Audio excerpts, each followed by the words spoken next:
नमस्कार साथियों, स्वागत है आपका एक बार फिर से हमारे YouTube चैनल पर। और साथियों, आज को जो हम टॉपिक लेके आए हैं वो है सूर्यातप, इंसोलेशन। पृथ्वी पर जो हमें सूर्य से रोशनी प्राप्त होती है उसके विषय में ये हमारा टॉपिक है। और विशेषकर परीक्षा में इससे 1-2 नंबर का क्वेश्चन बन जाता है। तो आइए आज इस टॉपिक को ख़त्म कर देते हैं। देखिए, शुरू करते हैं अपने टॉपिक को। देखिए, ये हमारा सूरज है और आप देख रहे होंगे कि सूरज के बाहर बहुत सारी लपटें निकल रही है। आप ये देख पा रहे होंगे कि इसके बाहर ये बहुत सारी लपटें निकल रही हैं। तो ये क्या है? इसको हम कहते हैं कोरोना। अब ये वो वायरस वाला कोरोना नहीं है, ये जो कोरोना है इसका मतलब होता है किरीट। ठीक है। और पेपर में पूछ लेता है कि सूरज का मुकुट किसे कहते हैं, तो इसे हम सूरज का या फिर सूर्य का मुकुट भी कहते हैं। ठीक है। ये बाहर जो इसके किनारे किनारे जो बाहर लपटें निकल रही हैं उसे हम बोलते हैं कोरोना, और इसी को हम लोग सूरज का मुकुट भी बोलते हैं। ठीक है। ये होता है अपना सूरज। अब आप सूरज में देख रहे होंगे कि आपको कुछ काले काले धब्बे भी दिखाई दे रहे होंगे। इसको साफ कर दिया जाए पहले। ये हमारा सूरज है और इसमें आप देख रहे होंगे आपको काले काले धब्बे दिखाई दे रहे होंगे। इसे देखिए, ये इसके बीच का भाग हल्का सा काला है, इसके बीच का भाग आपको हल्का हल्का काला दिखाई दे रहा होगा। एक दूसरी इमेज लाता हूँ, उसमें आपको साफ दिखेगा। देखिए, इसमें आपको ये काला भाग एकदम साफ दिख रहा होगा। ये सब काले काले भाग आपको एकदम साफ साफ दिख रहे होंगे। तो इसे हम कहते हैं सौर कलंक। इसको नाम दिया गया है सौर कलंक। मतलब कोई काला धब्बा नहीं होता है, कहते हैं ये कलंक है, तो इसी प्रकार इसको नाम दिया गया है कि ये सौर कलंक है। और ये काले क्यों हैं? क्योंकि इनका तापमान जो है वो कम होता है। और ये जो है सौर के मतलब जो सूरज के अपेक्षाकृत ठंडे भाग होते हैं। जो सूर्य की सतह का तापमान होता है, इसकी सतह का तापमान होता है 6000 डिग्री केल्विन, या फिर हम कह सकते हैं 6000 डिग्री सेल्सियस। जो इसकी सतह का तापमान होता है उसकी अपेक्षा ये ठंडे होते हैं। इनका तापमान कितना होता है? इन सौर कलंक का तापमान होता है 1500 डिग्री सेल्सियस। तो ये बहुत ही ठंडे होते हैं। तो आपसे पूछ लेगा कि बताइए सूरज का कौन सा भाग ठंडा होता है, तो ऑप्शन में रहता है सौर कलंक। आप उसको मार दीजिएगा। और ये 2016 के पीजीटी में पूछा था कि सौर कलंक क्या होता है, तो इसका उसमें ऑप्शन दिया था कि ये सूर्य का अपेक्षाकृत ठंडा भाग होता है, इसी को हम सौर कलंक कहते हैं। और ये सब चीज़ें मैं आपको इसलिए बता रहा हूँ क्योंकि अभी जो हम आगे बढ़ेंगे तो हमें इन सब चीज़ों का भी काम पड़ेगा। ठीक है। तो ये हो गया अपना सौर कलंक। अब देखते हैं, तो ये जो हमें अब काले भाग तो हो गए। अब जो हमें ये पूरा भाग दिखाई दे रहा है, काले भाग को छोड़कर ये जो आपको पूरा एक गोला दिखाई दे रहा है, जो सूरज, जिसे हम सूर्य कहते हैं, ये सूर्य की बाहरी परत है। इसे हम कहते हैं फोटोस्फीयर।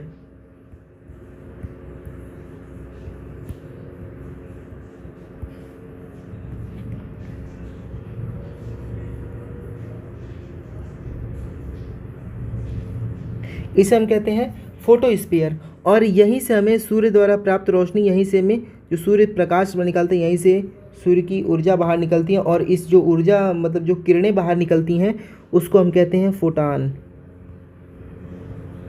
इस ऊर्जा को हम कहेंगे फोटान। और जो इन फोटानों की चाल होती है, 1,86,000 मील प्रति सेकेंड। ठीक है। ये आपको दिख रहा है कि नहीं? रुकिए, इसका कलर बदल दिया जाए, गुलाबी कर दिया जाए। ठीक है। जो फोटान की चाल होती है वो होती है 1,86,000 मील प्रति सेकंड इसकी चाल होती है। ठीक। और इसका मैंने आपको बता ही दिया। और जो फोटोस्फीयर, इसका जो तापमान होता है वो होता है 6000 डिग्री सेल्सियस, या फिर हम कहें 11000 डिग्री फ़ारेनहाइट। कभी कभी तापमान फ़ारेनहाइट में पूछ लेता है। तो जो सूर्य की फोटोस्फीयर यानी कि सूर्य की सतह का तापमान, ये है सतह,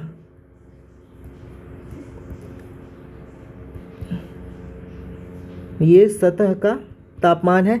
और ये भी जो है वो सतह का ही तापमान है। ठीक है, कहीं कहीं ये पूछता है कि डिग्री सेल्सियस में, तो कहीं कहीं फ़ारेनहाइट में पूछ लेता है। ठीक, सूर्य की सतह का तापमान कितना होता है? 6000 डिग्री सेल्सियस, या फिर हम कहें 11000 डिग्री फ़ारेनहाइट होता है। ठीक है, जो फोटान की चाल कितनी होती है? फोटान की चाल होती है 1,86,000 मील। ये आप इसको मीटर मत समझिएगा, ये मील है, मील प्रति सेकंड, मतलब एक सेकंड में ये फोटान जो है वो 1,86,000 मील प्रति सेकंड की चाल से चलते हैं। अब ये जो फोटान होता है, ये जो सूर्य से तरंगें निकल रही हैं फोटान, ये लघु तरंग होती हैं। ये जो निकलते हैं ये लघु तरंग के रूप में निकलते हैं। इसको, इन सबको मिटाया जाए पहले।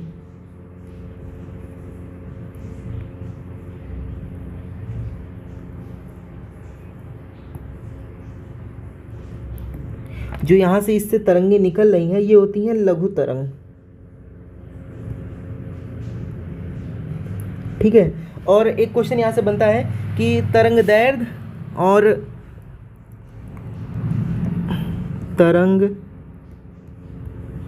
तरंगदैर्घ्य और तापमान एक दूसरे के विपरीत होते हैं। एक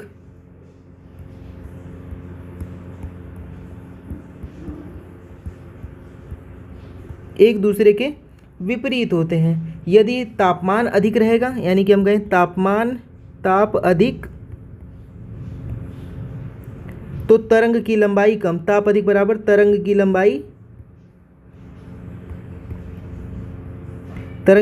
कम हो जाती है। यदि तापमान अधिक रहेगा तो तरंग की लंबाई कम रहेगी, और यदि तरंग की लंबाई अधिक रहेगी तो तापमान कम रहेगा। ठीक है, ये बातें अभी आप लोग बस ख्याल रखिए, जब मैं अभी आगे बढ़ूंगा तो ये सब बातें क्लियर होती चलेंगी।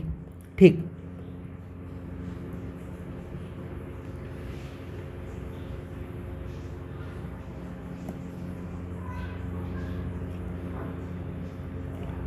तो ये बात क्लियर है कि जब तापमान अधिक रहेगा तो तरंग की लंबाई कम रहेगी, और यदि तरंग की लंबाई अधिक रहेगी तो तापमान में कमी होगी। अच्छा, चलते हैं अब सूर्य की जरा हम संरचना को समझ लेते हैं। सूर्य की संरचना कैसी है? देखिए, ये हमारी सूर्य की संरचना है। ये जो सूर्य का अंदर का भाग है, ये आपको दिखेगा कि नहीं, काले ले, ये जो अंदर का भाग है, ठीक, इसको हम तीन भागों में बांटते हैं। जो सबसे अंदर वाला भाग है, उसको हम कहेंगे कोर। जो कोर के ऊपर वाला भाग है उसको हम कहेंगे रेडिएटिव जोन, और जो उसके ऊपर वाला भाग है, जो पीला वाला भाग आपको ये वाला भाग दिख रहा है, इसको हम कहेंगे कन्वेक्शन जोन। ठीक है, यानी कि कोर, रेडिएटिव जोन और कन्वेक्शन जोन। कोर, विकिरण मंडल और संवहन मंडल, इसको हम तीन भागों में बांटते हैं। अंदर से बाहर की तरफ हम बांटेंगे तो ये हमारा क्रम रहेगा। सबसे अंदर है कोर, यहाँ पे मैं लिख देता हूँ, सबसे अंदर कोर है, उसके बाद है विकिरण मंडल,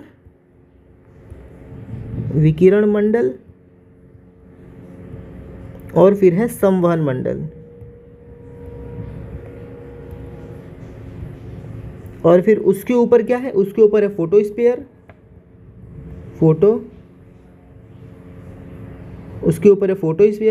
फिर फोटोस्फीयर के बाद आपका है क्रोमोस्फीयर,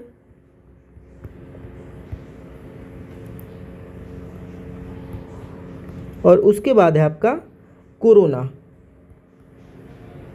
ये जो है वो सूर्य की परत होगी। जैसे हम पृथ्वी की नहीं पढ़ते हैं कि सबसे नीचे कोर है, उसके ऊपर मेंटल है और सबसे ऊपर क्रस्ट है, उसी प्रकार ये सूरज का है। सूरज के सबसे अंदर कोर है, उसके ऊपर रेडिएटिव जोन है, उसके ऊपर कन्वेक्शन जोन है, फिर उसके ऊपर आएगा आपका फोटोस्फीयर, फिर क्रोमोस्फीयर, और फिर आएगा आपका कोरोना जिसको हम सौर मुकुट कहते हैं, वो मैंने आपको भी शुरू में ही बता दिया है।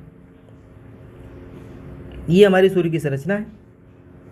और इसमें देखिए, ये सन स्पॉट मतलब होता है सौर कलंक, ये भी मैंने आपको बता दिया, सौर कलंक। अब देखिए, इनका आपसे पूछ लेता, इनका चक्र कितने साल का होता है, मतलब सौर कलंक का चक्र कितने साल का होता है? तो ये कुछ महीनों से लेकर कुछ सालों तक का भी हो सकता है, लेकिन हम कहें कि इनका जो पूरा चक्र होता है वो होता है 11 साल का। ठीक है, 11 साल का। तो सौर कलंक का जो चक्र होता है वो होता है 11 साल का। अब हम आते हैं अपने जो टॉपिक है हमारा, कि सूर्य तप क्या होता है।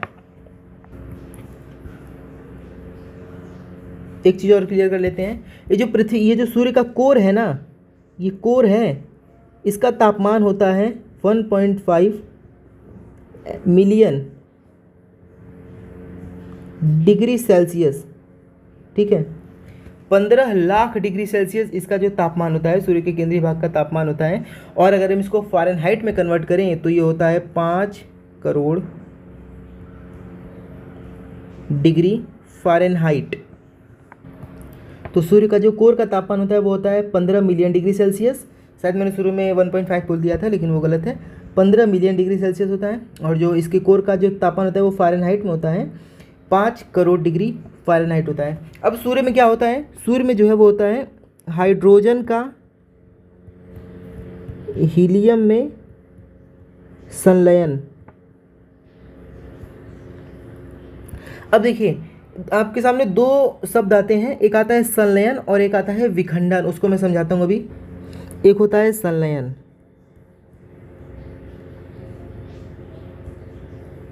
और एक शब्द आपके सामने आएगा विखंडन। इसमें कभी आप कंफ्यूज ना हो, इसलिए मैं आपको बता देता हूँ। देखिए जो संलयन होता है ना, संलयन होता है, ये दो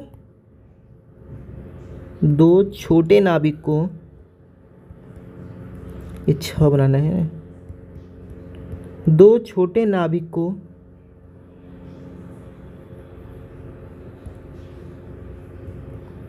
एक बड़े नाभिक में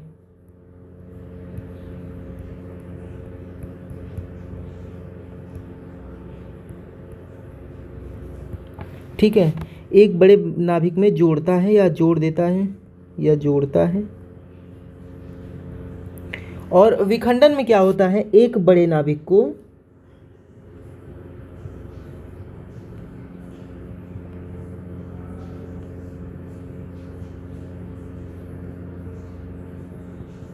दो छोटे नाभिक में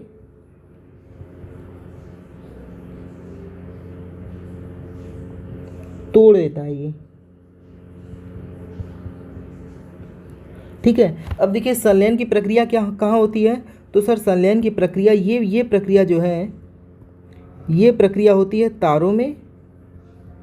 और ये जो विखंडन की प्रक्रिया होती है ये होती है परमाणु भट्ठी में।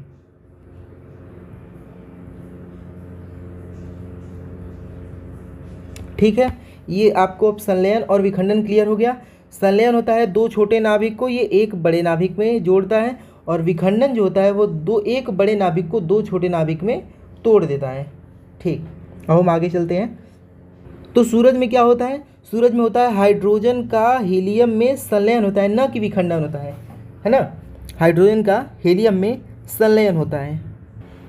अब थोड़ी सी और चीज़ हम सूरज के बारे में जान लेते हैं, क्योंकि जब इस टॉपिक में घुसे हैं तो एकदम बढ़िया से इसको क्लियर करते हैं। देखिए ये हमारा सूरज है ना, इसका जो व्यास है, व्यास मतलब व्यास, इसका जो व्यास है वो कितना है, तो वो है सर 138200 किलोमीटर। इसका जो ये दिख नहीं रहा है,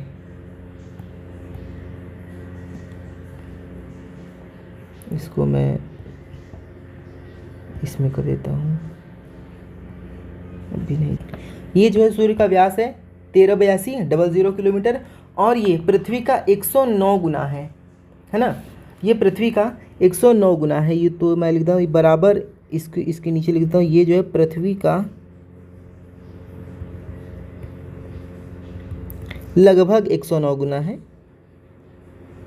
परफेक्ट कोई चीज़ कैसे होगी, ये जो है पृथ्वी का लगभग 109 गुना है ना।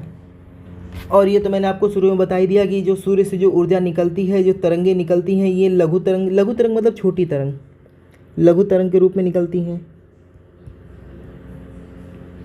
ठीक, अब चलिए अब पृथ्वी पर ये सब चीज़ें पहुंचाते हैं। अभी तो यहाँ से निकल रही है, अब हम पृथ्वी पर ये सारी चीज़ें पहुंचाते हैं। देखिए ये हमारा सूर्य और पृथ्वी है ना, और इनके जो बीच की दूरी है वो है 1.4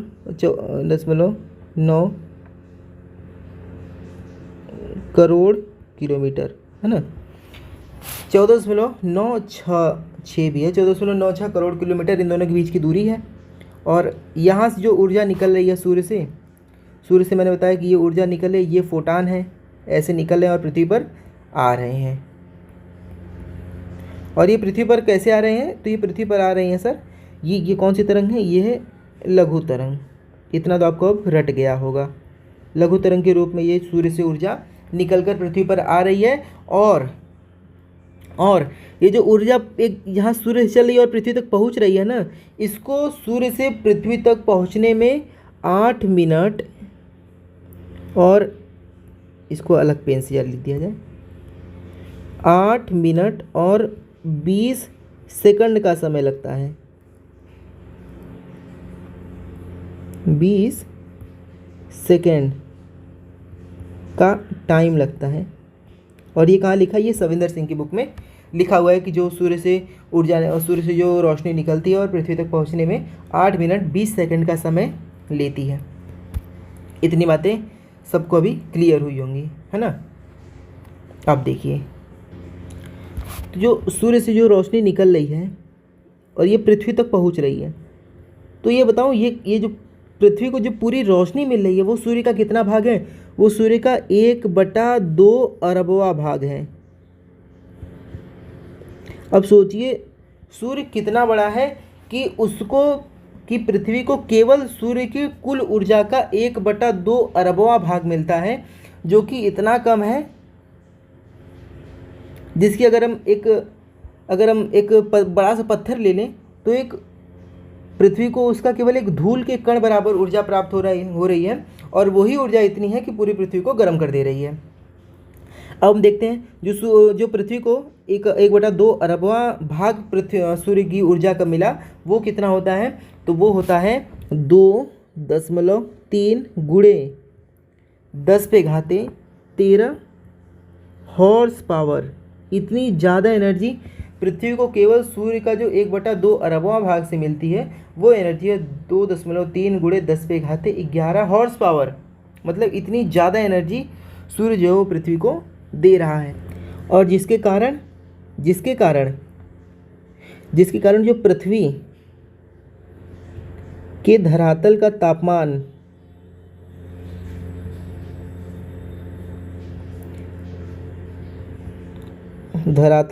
जो औसत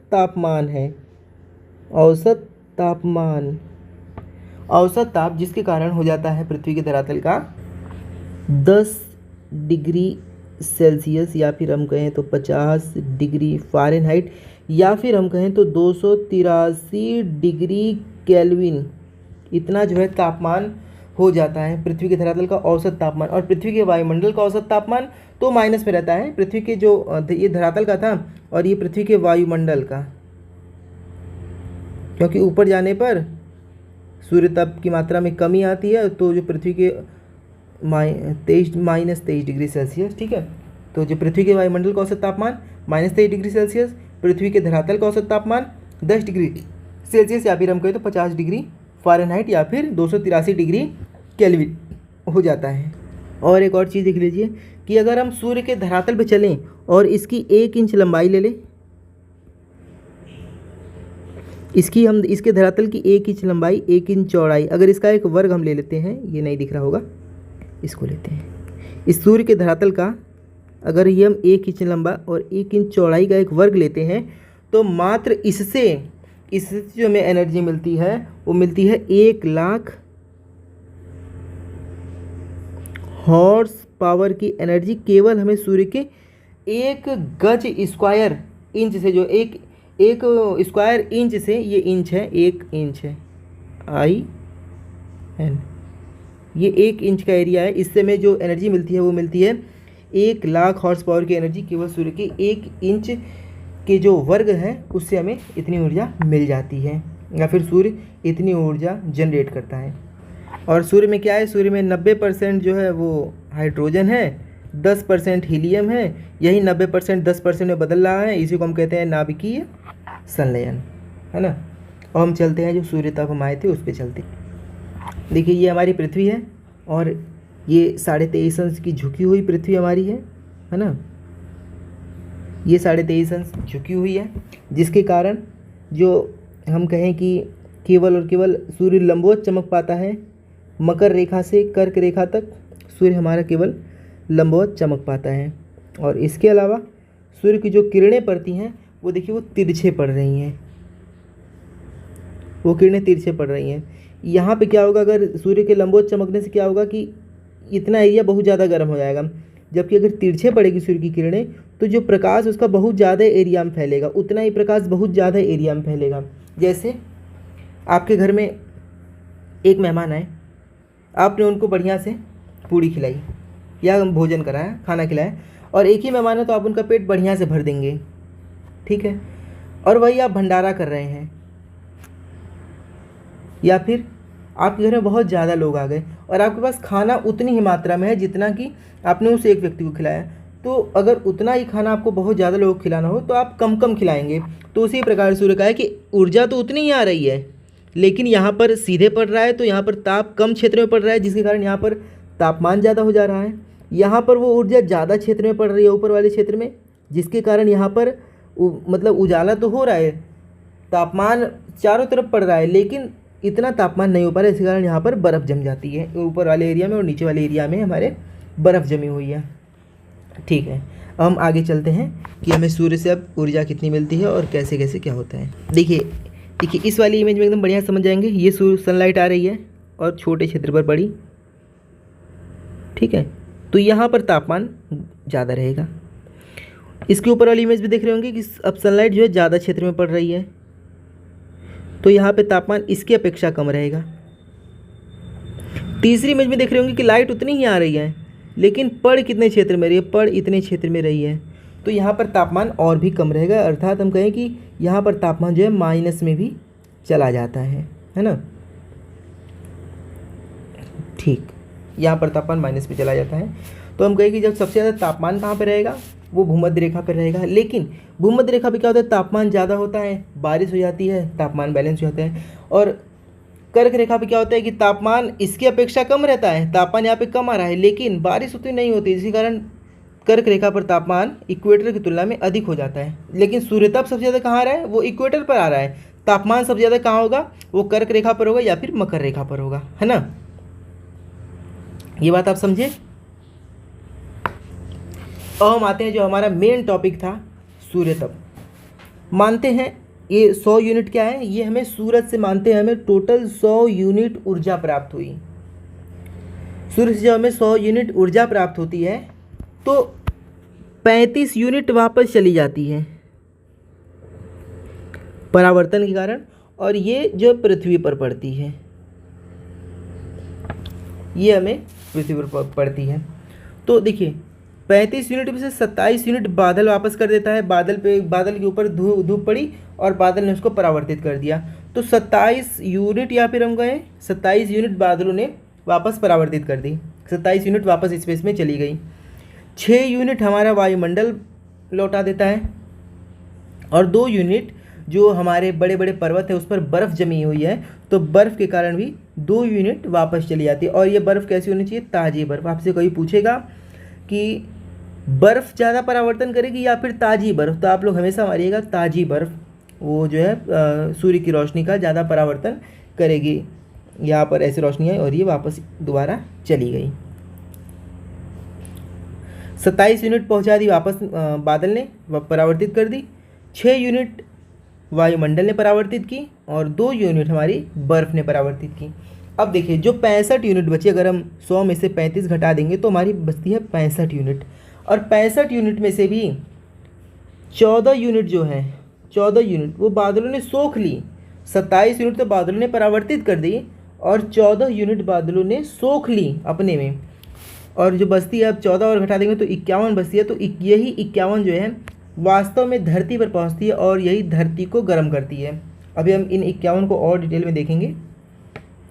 इसको एक बार दोबारा देखिए, 100 यूनिट मानते हैं सूर्य से टोटल ऊर्जा निकली, इसको हम परसेंट में भी कर सकते हैं, यहाँ पर मैंने यूनिट लिखा है। हम मानते हैं 100% या फिर 100 यूनिट ऊर्जा सूर्य ने हमें दी, 35 यूनिट वापस चली गई। कैसे वापस गई, 27% या फिर यूनिट बादल ने परावर्तित कर दी, 6 यूनिट वायुमंडल ने परावर्तित कर दी, 2 यूनिट बर्फ़ द्वारा परावर्तित की गई, कितना क्लियर हो गया? 27, 6 33 और 2 35, 35 यूनिट वापस स्पेस में चली गई। अब हमारे पास बचती है 65 यूनिट। 65 यूनिट में से भी 14 यूनिट जो है वो बादलों ने सोख ली, 14 यूनिट बादलों ने सोखी। अब हमारे पास जो धरातल पर सूर्य की किरणें हमें प्राप्त होती है, या फिर जो पृथ्वी को सूर्य की किरणें प्राप्त होती है, वो होती है केवल 51 यूनिट। 51 यूनिट ही धरातल पर पहुंच पाती है। अब इन 51 यूनिट को भी देखते हैं। देखिए, ये वो 51 यूनिट है जो कि हमें प्राप्त हुई है सूर्य से। इसमें भी 34 यूनिट और 17 यूनिट। 17 यूनिट क्या होता है? जैसे ही रात हुई 17 यूनिट ये वापस स्पेस में लौट जाएगा। रात होते ही ये 17 यूनिट जो है वो वापस इस स्पेस में चला जाता है। और अब हमारे पास जो रात्रि के समय जो यूनिट बचती है वो बचती है 34 यूनिट, जो कि पृथ्वी को वास्तविक रूप से गर्म रखे रहती है, जिसमें 19 यूनिट वो जो है पानी गर्म करती है। अगर ये चली जाए तो हमारा पानी बर्फ़ बन जाएगा। 9 यूनिट हवा को गर्म करती है और 6 यूनिट अन्य प्रकार से किसी न किसी तरह से पृथ्वी को गर्म करते रहती है। ये आपके पेड़ पौधों को गर्म किया रहेगी, या फिर घर मकान के जरिए मतलब धरातल को गर्म करेगी। कुछ न कुछ प्रकार से ये 6 यूनिट धरातल को गर्म करती है। 19 यूनिट जो है वो पानी गर्म करती है, जिससे पानी बर्फ़ नहीं बनता। 9 यूनिट जो है हवा गर्म करती है, जिससे कि शीतलहर जैसी हवा नहीं चलती है। नहीं तो आप चले जाएंगे उत्तरी ध्रुव में, तो वहाँ पर सूर्य की किरणें तिरछी पड़ती है, जिस कारण ये वहाँ पर बर्फ़ की हवा चलती है। तो अगर ये ना हो तो ऐसी बर्फ़ की हवा चलेगी, है ना। तो 51 यूनिट का आपको हिसाब कितना समझ आया? देखिए, 100 यूनिट हमें सूर्य से प्राप्त हुई, उसमें 35 यूनिट वापस चली गई दोबारा स्पेस में। 35 यूनिट में से भी 27 यूनिट बादलों द्वारा परावर्तित की गई, 6 यूनिट वायुमंडल ने परावर्तित की, 2 यूनिट बर्फ़ ने परावर्तित की, बर्फ़ जो पर्वतों पर बर्फ़ होती है उसने परावर्तित कर दी। बचा हमारा 65 यूनिट। उस 65 यूनिट में से 14 यूनिट बादलों ने अपने अंदर सोख भी ली। बचा उसके बाद 51 यूनिट। उन 51 यूनिट में से 17 यूनिट वो जो है रात होते ही वापस स्पेस में चली गई। अब बचती हैं जो धरातल पर जो किरणें बचती हैं रात के समय, वो बचती हैं 34 यूनिट। उन 34 यूनिट में से 19 यूनिट जो है वो पानी को गर्म रखती है, 9 यूनिट हवा या फिर सागरीय धाराओं को गर्म रखती है, और 6 यूनिट अन्य किसी न किसी प्रकार से पृथ्वी को एकदम से ठंडा होने से रोकती है। ठीक है, तो उम्मीद है ये आपको सूर्य तप का ये जो टॉपिक है वो समझ में आया होगा। अब इसमें कुछ बच तो नहीं गया है मेरे हिसाब से, इसमें कुछ नहीं बचा है। चलिए मिलते हैं हम किसी और वीडियो में, तब तक के लिए जय हिंद।